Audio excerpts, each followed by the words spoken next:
윤석열 대통령은 올해 첫 주식시장 개장식에 참석해 금융투자소득세, 즉 주식으로 5천만 원 이상 소득이 발생하면 최고 25%의 세금을 부과하는 제도를 폐지하겠다고 공언했습니다.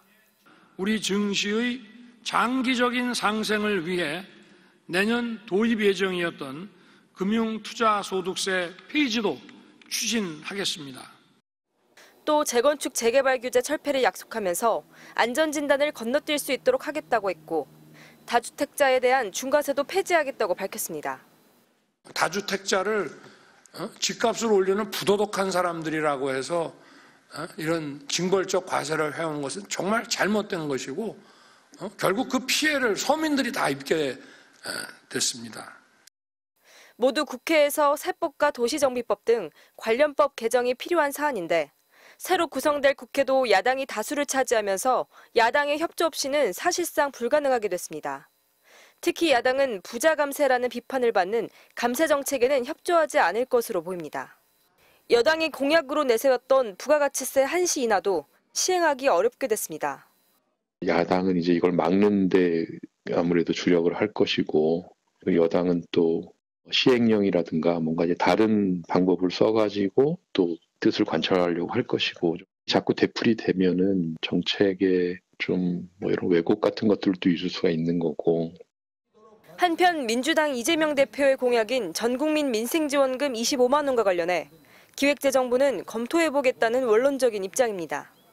만약 예산 편성권을 쥔 기재부가 끝까지 거부할 경우 시행이 불가능하기 때문에 거대 야당과의 팽팽한 신경전이 예상됩니다.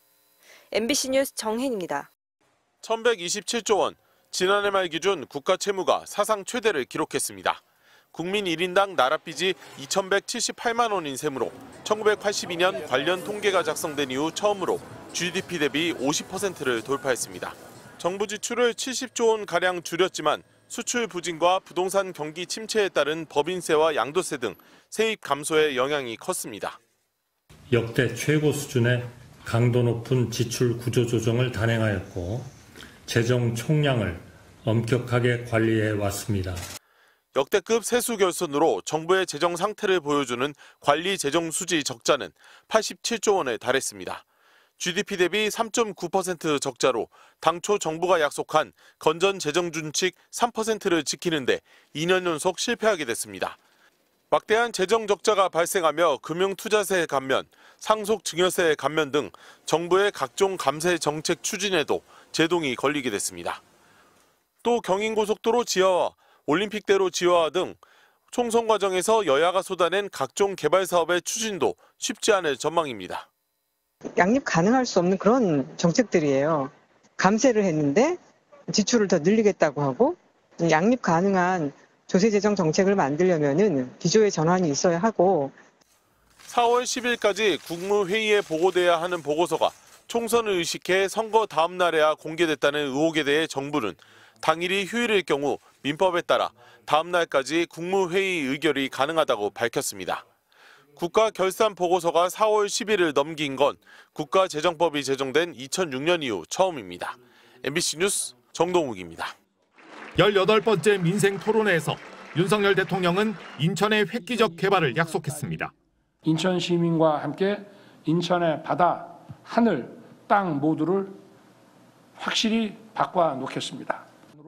자유무역 지역 지정, 테마파크 조성 지원, 인천 신항부두 1조 원 투자 등 총망라된 공약으로 항만과 공항산업 발전은 물론 도심 재개발까지 약속했습니다. GTX B노선, 서울 지하철 청라 연장, 월곶 판교 KTX 노선 완공 등도 언급하며 교통혁명을 이루겠다고 했습니다. 경인고속도로 지하화는 필요한 법적 절차를 신속히 마무리한 후 제 임기인 2027년까지 착공을 하겠습니다. 하지만 경인고속도로 지하화 사업은 현재 예비 타당성 조사가 진행 중입니다. 사업 실행의 최종 결정이 경제성 여부에 달려 있는데 대통령이 먼저 착공 일자를 못 박았습니다. 민생이라는 이름을 달고 있는 토론회는 오늘로 18번째지만 지역 공약 발표 행사장처럼 활용되면서 대통령이 여당의 선거대책 본부장이라는 논란을 키우고 있습니다.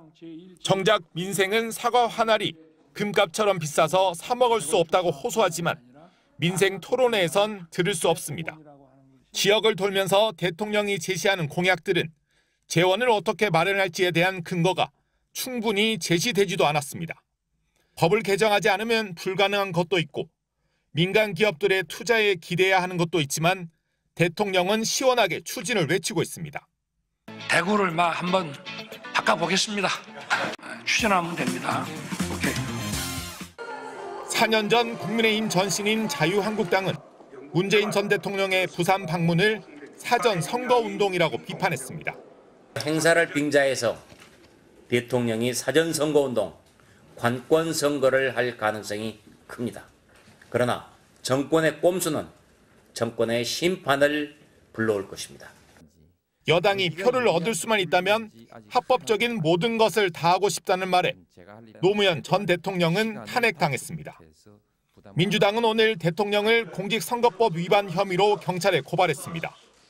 대통령실은 그동안 민생 토론회에서 언급된 정책은 정부 재정 투입이 10% 정도에 불과하다며 야당의 퍼주기 주장은 사실 왜곡이라고 반박했습니다. MBC 뉴스 김민찬입니다.